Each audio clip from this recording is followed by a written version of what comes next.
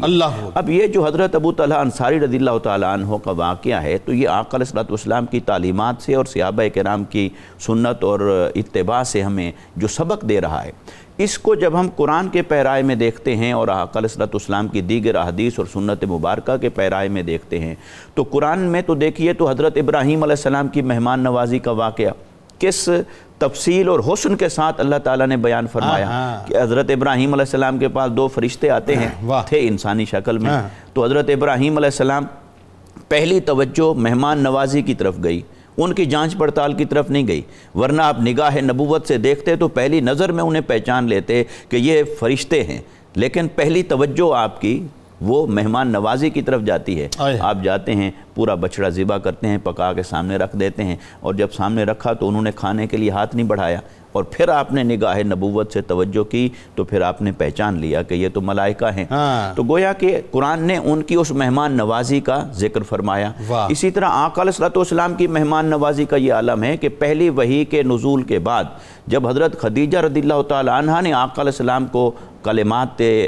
دلاسا دیا، تو اس کے اندر یہ کلمات ہیں کہ یا رسول اللہ صلی اللہ علیہ وسلم آپ تو اتنے مہمان نواز ہیں، آپ رشتہ داروں کے ساتھ صلہ رحمی کرنے والے ہیں، تو آپ کا رب آپ کو کیسے ایسی کسی حالت میں مبتلا فرما سکتا ہے؟ انسان کے اچھے اوصاف میں ایک وصف جو ہے مہمان نوازی ہے۔ پھر آقا علیہ السلام نے مہمان نوازی کے بارے میں یہاں تک فرمایا کہ جب مہمان جب آتا ہے کسی گھر کے اندر، فرمایا وہ آتا ہے تو اللہ کی رحمت لے کر آتا ہے، اور جب جاتا ہے وہاں سے رخصت ہو کر تو وہ مصیبتیں لے کر جاتے ہیں۔ اس گھر میں جو آفتیں آنے والی ہوتی ہیں یا ان کے جو گناہ ہوتے ہیں، وہ گناہ اس سبب سے اللہ تعالیٰ مٹا دیتا ہے۔ آیا تو رحمت لے کر آیا، گیا تو آفتیں لے کر واپس چلا گیا وہاں کی۔ تو اور اسی طرح آقا علیہ السلام نے فرمایا من یؤمن باللہ وبالآخرہ، جو اللہ اور آخرت کے دن پر ایمان رکھتا ہے، فلیکرم ضیفہ، اس پر لازم ہے کہ وہ اپنے مہمان کی عزت کرے، اکرام کرے، اس کی خدمت بھی کرے اور اکرام بھی کرے۔ اور آپ دیکھیے کہ آج کتنا معاملہ ہمارا الٹ ہو گیا ہے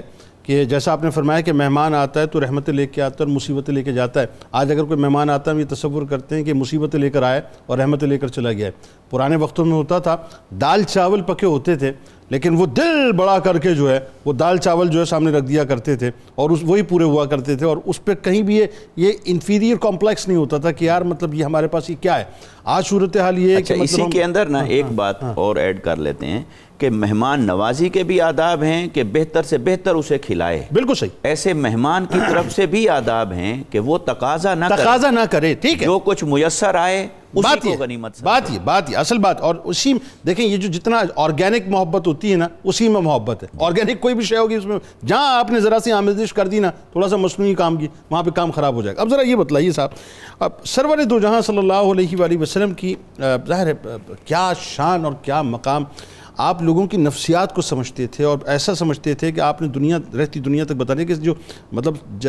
اگر بڑے بڑے آپ سائیکیٹرسٹ کی مطلب پاس چلے جائیے، لیکن سرکار علیہ السلام نے جو سائیکولوجیکلی ڈیل کیا ہے صحابہ کو، وہ کیا کمال کیا ہے کہ جس نے جس طرح سے قربانی سرکار علیہ السلام نے بڑھ کے جو ہے اس کو اتنا ہی مقام و مرتبہ دیا، نہ صرف ان کو، ان کی اولادوں کو دیا۔ اب دیکھیں نا آپ کی اولادوں کا ذکر آتا ہے تو کیا پیار آپ کا بتلائیے ان کے ساتھ۔ پھر ایک واقعہ جو کہ آپ حضرت ابو طلحہ انصاری رضی اللہ تعالیٰ عنہ کے بیٹے کے وصال کا ہے، اس میں حضرت ام سلیم رضی اللہ تعالیٰ عنہ کا کردار، آپ کا صبر دونوں کا، ان کے بارے میں بتائیے۔ پھر آپ کی اولادوں کے بارے میں بھی مزید بتلائیے کہ ان کا کیا کردار رہا۔ جنید بھائی، حضرت ابو طلحہ رضی اللہ تعالیٰ عنہ اور حضرت ام سلیم رضی اللہ تعالیٰ عنہ، یہ انصار کا وہ مثالی جوڑا ہے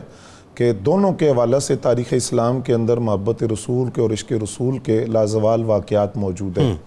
حضرت ام سلیم اور حضرت ابو طلحہ رضی اللہ تعالیٰ عنہ ماں کا ایک بیٹا تھا۔ حضرت ابو طلحہ رضی اللہ تعالیٰ عنہ گھر سے باہر تھے کہ اس بیٹے کا انتقال ہو گیا۔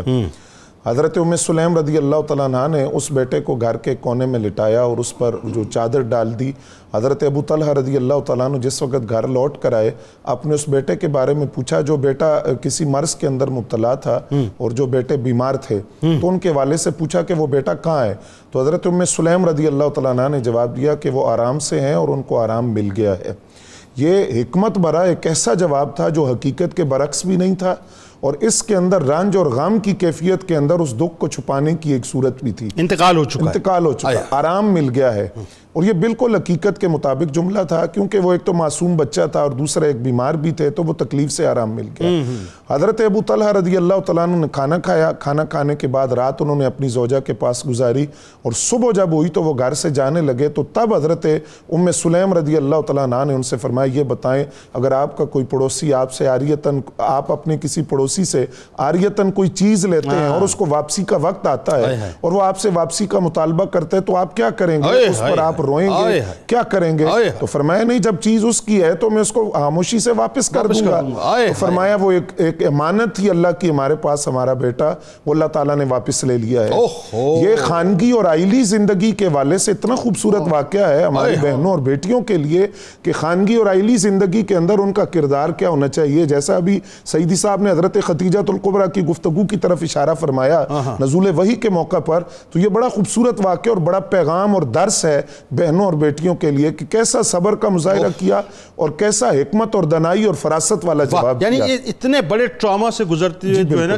کتنا تدبر سے کام لینا ہے اور کس طرح اس اطلاع کو اپنے شوہر تک پہنچانا ہے، یہ بڑی اہم ترین بات ہے. اچھا، آقا کریم صلی اللہ علیہ وآلہ وسلم کو اس کی خبر ہوئی تو نبی علیہ السلام نے یہ جنازہ پڑھایا، اور جنازہ پڑھانے کے بعد جب وہ سارا واقعہ بیان کیا گیا کہ رات کس کیفیت میں گزری، کس قدر صبر کیا گیا، تو اس میں نبی علیہ السلام نے فرمایا اللہ تمہاری اس رات کے اندر تمہیں برکت عطا فرمائے. حضرت ام سلیم اور حضرت ابو طلحہ رضی اللہ تعالیٰ عنہ کے یہ جو بیٹے تھے جن کا انتقال ہوا، ان کو ابو عمیر کہا جاتا تھا. یہ بڑے وجیح اور خوبصورت ہے اور نبی علیہ السلام ان سے بڑی محبت فرماتے تھے. اور آقا کریم صلی اللہ علیہ وسلم کی محبت کا ایک منظر جس میں نبی علیہ السلام کی خوش طبعی اور مزاح جو آپ کی ذات میں پایا جاتا تھا، اس کی ایک جھلک بھی نظر آتی ہے کہ یہ جو ابو عمیر جن کا انتقال ہوا تھا، انہوں نے ایک چڑیا رکھی ہوئی تھی اور اس چڑیا سے یہ بڑی محبت کرتے تھے. اور جب یہ نبی علیہ السلام کی خدمت میں حاضر ہوتے تو حضور ان کی دلجوئی کے لیے فرماتے، جس طرح بعض روایات میں ہے کہ وہ چڑیا جو تھی وہ مر گئی تھی، تو آپ مزاح کے لیے، خوش طبعی کے لیے، دلجوئی کے لیے فرماتے یا ابا عمیر ما فعل النغیر، اے ابو عمیر وہ تیری چڑیا کا کیا بنا، وہ تیری چڑیا کا کیا ہوا؟ تو وہ ان کی دلجوئی ہو جاتی، خوش ہو جاتے. تو یہ وہ بچے تھے جن کا انتقال ہوا تھا. اب نبی علیہ السلام کی دعا بھی تھی کہ اللہ تعالیٰ آپ کو برکت عطا فرمائے، جو صبر آپ نے کیا ہے. اعلیٰ حضرت فرماتے ہیں اجابت کا صحرا عنایت کا جوڑا، دلہن بن کے نکلی دعائے محمد، اجابت نے جھک کر گلے سے لگایا، بڑھی ناز سے جب دعائے محمد. تو یہ آقا کریم کی دعا تھی. اللہ تعالیٰ نے کیسی برکت دی کہ ان کے ایک صاحبزادے حضرت عبداللہ بن ابی طلحہ جو حضرت ابو طلحہ کے صاحبزادے تھے، ان کی پیدائش ہوئی. اور جب پیدائش ہوئی تو پھر اس جوڑے کی محبت دیکھیے، انہوں نے یہ طے کیا کہ بچے کو دودھ تب تک نہیں پلانا جب تک نبی علیہ السلام کی خدمت میں حاضر نہ کر دیا جائے. حضرت عبداللہ بن ابی طلحہ کو نبی علیہ السلام کی خدمت میں لایا گیا. آپ کے پاس ایک چھوارا تھا، آپ نے اس کو چبا کر گٹی دی بچے کو. اچھا جنید بھائی، یہ بھی بڑا خوبصورت منظر ہے کہ وہ ابھی بالکل نومولود ہیں، تو وہ گٹی جب نبی علیہ السلام نے ان کے منہ میں ڈالی تو حدیث کے لفظ ہیں کہ وہ اپنے مسوڑوں میں اس کو دبا رہے تھے اس گٹی کو. تو نبی علیہ السلام بڑے خوش ہوئے اور آپ نے فرمایا انصار چھواروں سے فطرتی محبت کرتے ہیں. اس بچے کو دیکھ کر فرمایا. اس کے بعد نبی علیہ السلام نے عبداللہ نام بھی ان کا خود رکھا. اور وہ جو دعا تھی نبی علیہ السلام کی برکت کی، اس کا اثر یہ ہوا کہ حضرت ابو طلحہ کی اولاد میں آگے 9 بیٹے ایسے تھے جو قرآن کے عالم اور حافظ بنے. ان میں سے ایک کا نام اسحاق تھا، ایک حضرت اسماعیل تھے، ایک حضرت یعقوب تھے، حضرت عمیر، حضرت عمر، حضرت عبداللہ، حضرت محمد، حضرت زید، حضرت قاسم. یہ آپ کی اولاد میں سے 9 بیٹے جو قرآن کے عالم اور حافظ بنے. اور جو حضرت عبداللہ بن ابی طلحہ تھے، ان کی اولاد کا سلسلہ بھی جس طرح آگے چلتا ہے تو ان کے 2 بیٹے اسحاق اور عبداللہ تھے. اسی طرح اسحاق کے ایک بیٹے تھے یحییٰ. اور یہ ساری وہ شخصیات ہیں کہ جو اپنے زمانے میں فن حدیث کے امام سمجھے جاتے تھے اور حدیث کے حوالے سے ان کی طرف رجوع کیا جاتا تھا اور ان سے حدیث کو روایت کیا جاتا تھا. تو یہ وہ نبی علیہ السلام کی دعا تھی جس کی برکت کا اثر دیکھا. اور یہ جو واقعات ہیں تاریخ اسلام کے، حضرت ابو طلحہ اور حضرت ام سلیم، اور یہ حضرت ام سلیم وہی ہیں، یہ وہی ہیں جنہوں نے نبی علیہ السلام کا پسینہ ایک شیشی میں جمع کر کے یہ عقیدہ دیا تھا کہ عطروں سے بڑھ کر تیرا پسینہ. یہ وہ جوڑا تھا کہ جنہوں نے اپنے کردار سے اپنے اخلاق سے دنیا تک ایک مثال بھی قائم کی اور اخلاقیات کے حوالے سے ایک درس بھی. اب ذرا آخر مفتی صاحب یہ فرمائیے کہ حضرت ابو طلحہ رضی اللہ تعالیٰ عنہ ظاہر یہ آپ کی خاص یوں کہیے کہ انسٹنکٹ میں جہاد کی جو محبت تھی وہ موجود تھی. اور یہ آپ دیکھیے جس صحابی کو ہم نے دیکھا صاحب وہ تو بس کٹنے اور مرنے کو تیار تھا. اگین وہی بات ہے صاحب کہ آج جو ہے ہم اپنے آپ کو بچاتے ہیں, اپنی دولت کو بچاتے ہیں, اپنی زندگیوں کو بچاتے ہیں, اپنے لیوش لائف اسٹائل کو بچاتے ہیں. وہاں تو وہ سب کچھ دینے کے لیے تیار ہوا کرتے تھے. تو دوران جہاد جس طرح سے آپ کا وصال, پہلے تو جہاد میں جو گئے وہ جو منظرنامہ وہ پورا بتلائیے کیا تھا, کس طرح سے آپ کا وصال پاک ہوا, اس کا بڑا ایک انوکھا واقعہ ہے, اور پھر آپ کی مرویات کے بارے میں بھی ضرور فرمائیے. جنید بھائی, نبی صلی اللہ تعالیٰ علیہ وسلم نے اپنے تمام اصحاب اور امت کی تربیت ایسے کی ہوئی ہے کہ جو بھی بندہ حضور پاک صلی اللہ علیہ وسلم کی تعلیمات کو پڑھتا ہے نا تو اس کے اندر جذبہ جہاد پیدا ہو جاتا. صرف اسی کے اندر نہیں پیدا ہوتا جس نے پڑھا نہیں ہے. جس نے پڑھ لیا نا نبی صلی اللہ علیہ وسلم کے حدیث کو, اس کا دل کرتا ہے میں ابھی جہاد پہ چلا جاؤں. انہوں نے حضور پاک صلی اللہ علیہ وسلم کے ساتھ جہاد کیا, سیدنا ابو بکر صدیق, سیدنا عمر بن خطاب رضی اللہ تعالیٰ عنہما کے ساتھ جہاد کیا. جب ایک دن بڑھاپے کے عالم میں 70 سال عمر ہے, قرآن شریف کی آیت پڑھیں انفروا خفافا وثقالا, تو کہنے لگے اللہ تعالیٰ نے تو بوڑھے اور جوان سبھی پہ جہاد فرض کیا ہوا, میں کیوں بیٹھا ہوا ہوں. گھر والوں سے کہا ساز و سامان تیار کریں, میں نے جہاد پہ جانا. انہوں نے منع کیا کہ آپ بوڑھے ہو گئے ہیں, آپ نے بڑے اعلیٰ دور دیکھے ہوئے ہیں, بڑا جہاد کیا ہوا, اب ہمیں کرنے دیں. آپ نے کہا نہیں, بوڑھے بھی جہاد میں جائیں گے.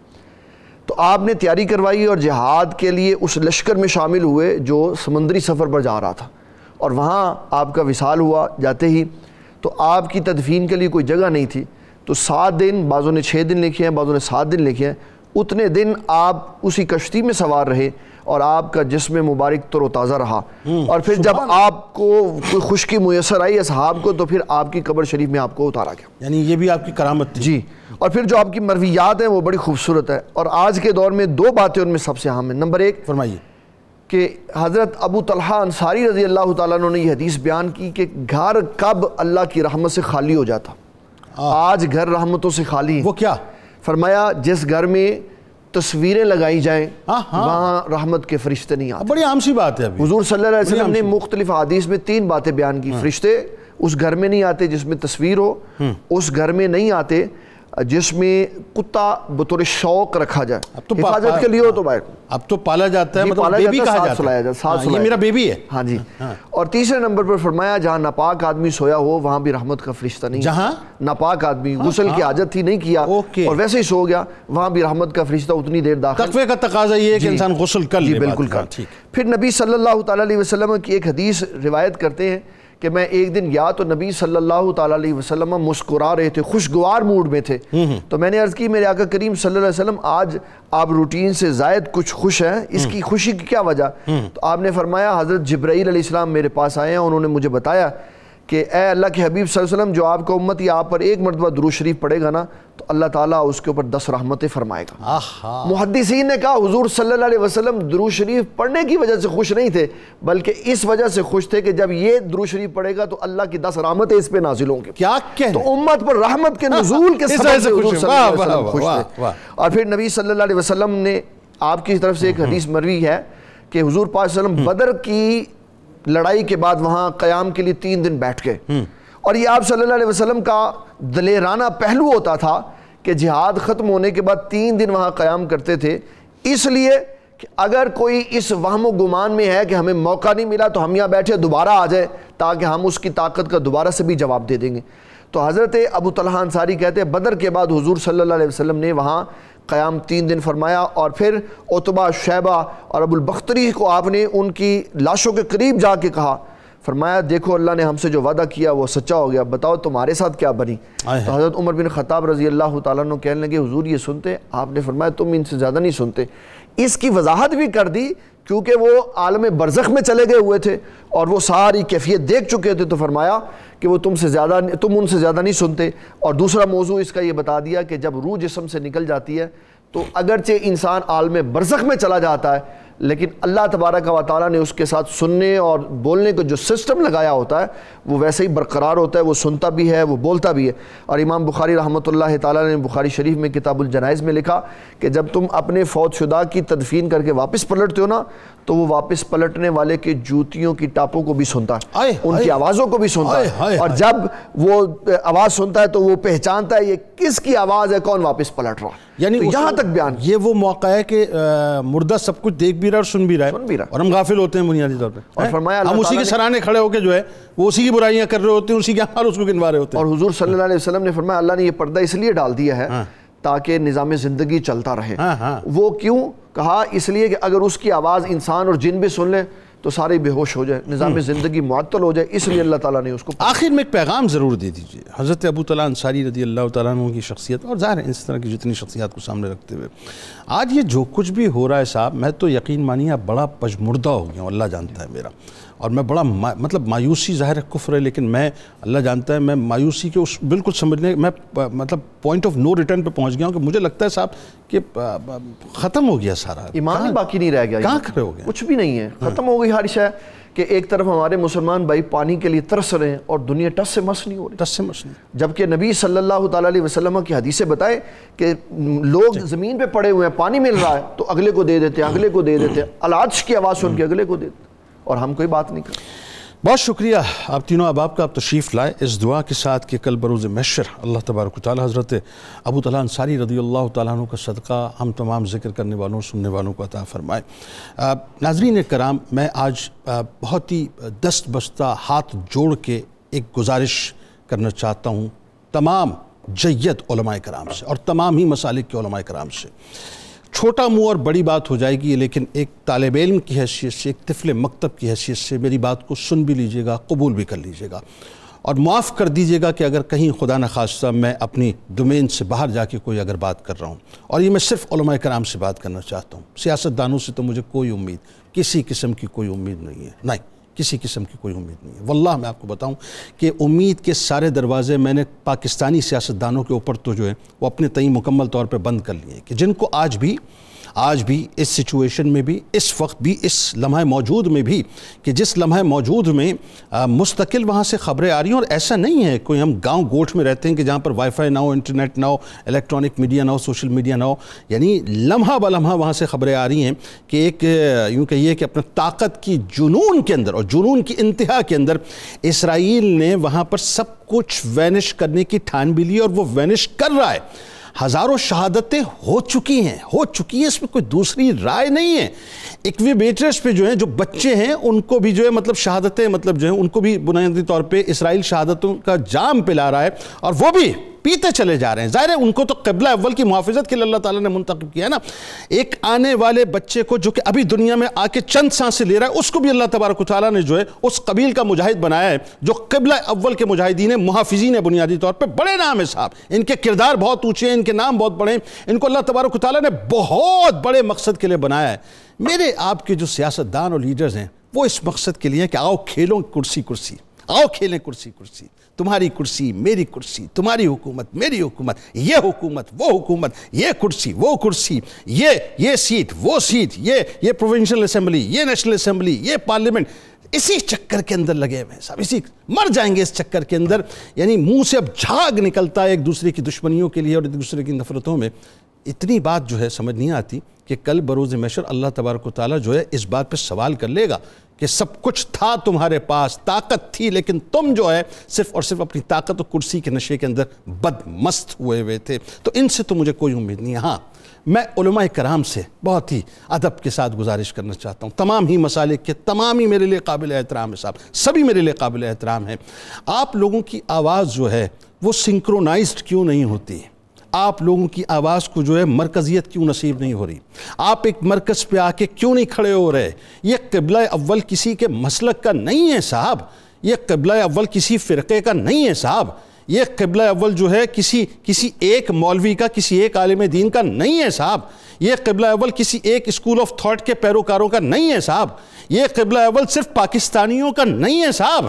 یہ قبلہ اول جو ہے صرف ہندوستانیوں کا نہیں ہے صاحب، یہ قبلہ اول جو ہے صرف سعودیہ کے لوگوں کا نہیں ہے صاحب، یہ قبلہ اول دنیا کے تمام مسلمانوں کا ہے، 2 ارب مسلمانوں کا ہے، 2 ارب مسلمانوں کا ہے۔ یہ قبلہ اول وہ ہے جس کی طرف سرکار مدینہ صلی اللہ علیہ وآلہ وسلم نے کم و بیش 17 مہینے تک اپنے رخ انور کو کر کے نماز ادا کی ہے۔ یہ قبلہ اول وہ ہے۔ آج ہماری آواز مستحکم کیوں نہیں ہے؟ مل کر کیوں نہیں بیٹھتے اس مسئلے کے اوپر اور بیٹھ کے کسی ایک ورڈکٹ کو دیکھ کے پوری قوم کی جو ہے وہ رہنمائی کیوں نہیں فرماتے؟ کیوں نہیں بتلاتے پوری قوم کو کہ ہمیں بنیادی طور پر کرنا کیا چاہیے؟ لوگ بیچارے اس وقت کسمسا رہے ہیں، رو رہے ہیں، تڑپ رہے ہیں، خون کے آنسو رو رہے ہیں، پریشان ہیں۔ وہ دیکھ دیکھ کے ان مناظر کو جو ہے اپنے کلیجے کو کاٹ رہے ہیں، ان کو سمجھ نہیں آ رہا کہ بنیادی طور پہ کیا کر رہنمائی کیجیے، آگے بڑھ کے رہنمائی کیجیے، ایک جگہ بیٹھیے اور قبلہ اول کے حوالے سے پوری پاکستانی قوم کو، مسلمانوں کو ایک سٹینس دیجیے، ان کو بتلائیے کہ ان کو بنیادی طور پہ قبلہ اول کے حوالے سے کیا کرنا چاہیے۔ یاد رکھیے بڑا ڈیسائسو موومنٹ ہے۔ اللہ تعالیٰ آپ لوگوں سے جو کام لینا چاہتا ہے اس قبیل کا حصہ بن جائیے جس قبیل کو اللہ تبارک و تعالیٰ نے منتخب کیا ہے۔ کتاب الشفا حصول اولاد کے لیے آپ کو وظیفہ بتلاتے ہیں کہ سورہ مائدہ کی آیت نمبر 17 روزانہ 300 مرتبہ پڑھ کر کسی میٹھی چیز پر دم کر کے زوجین مل کر کھائیں۔ اس عمل کو 41 دن تک بلا ناغہ مکمل کریں، انشاءاللہ جلد خوشخبری نصیب ہوگی۔ صدقے دل سے یعنی جو بنیادی طور پہ جو وظائف ہیں اس کو صدقے دل سے کریں، یہ انشاءاللہ آپ کو فائدہ دے گا۔ حضور غوث الاعظم صغیر حضرت شیخ عبدالقادر جیلانی رضی اللہ تعالیٰ عنہ کا قول مبارک ہے کہ اپنا سب کچھ اللہ کے حوالے کر دو، اللہ تعالیٰ سب کو آپ کی خدمت پر معمور فرمائے گا۔ روزنامہ 92 نیوز میں آج مضمون کا صحابی رسول حضرت ابو طلحہ انصاری رضی اللہ تعالیٰ عنہ کے حوالے سے ٹویٹر پہ ہمیں فالو کر لیجیے، یعنی ایکس پہ ہمیں فالو کر لیجیے، فیس بک پیج کو لائک کر لیجیے، یوٹیوب چینل کو سبسکرائب کر کے بیل آئیکن کو ضرور کلک کر لیجیے۔ آئیے اپنی روح سے تجدید عہد وفا لا یؤمن احدکم حتی اکون احب الیہ من والدہ وولدہ والناس اجمعین۔ اللہ تعالیٰ آپ کا، ہمارا، ہم سب کا، پاکستان کا اور امت مسلمہ کا، خاص طور پر فلسطینیوں کا حامی و ناصر، آمین۔ پاکستان کا مطلب کیا؟ لا الہ الا اللہ محمد رسول اللہ صلی اللہ علیہ وسلم۔ ابو طلحہ انصاری آقا کے پیارے، ابو طلحہ انصاری آقا کے پیارے، نبی کے صحابی، نبی کے ستارے، ابو طلحہ انصاری، ابو طلحہ انصاری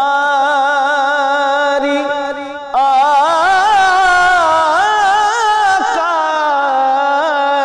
کے پیارے،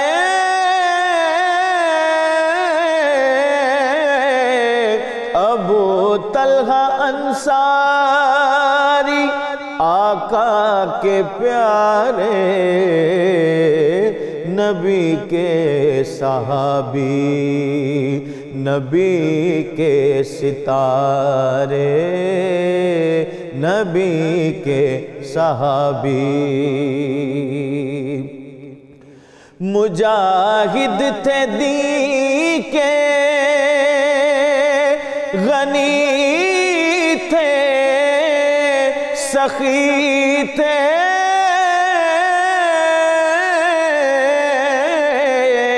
مجاہد تھے دین کے، غنی تھے، سخی تھے، غلام نبی تھے،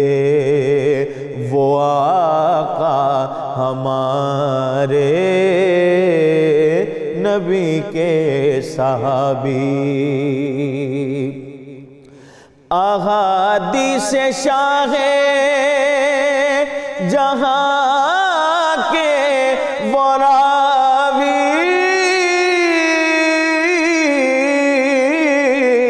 احادیث شاہ جہاں کے وہ راوی، رخ مصطفیٰ کے تھے کرتے نظارے، ابو طلحہ انصاری، شہادت کی رکھتے طلب تھے، وہ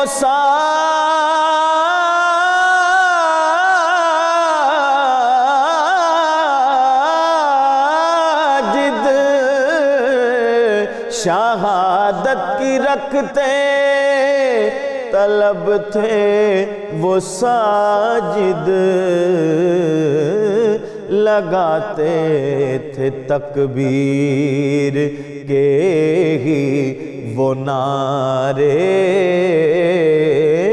ابو طلحہ انصاری آقا کے پیارے،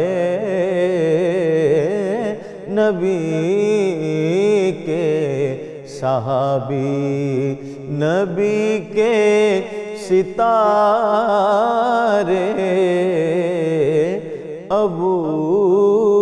طلحہ انصاری۔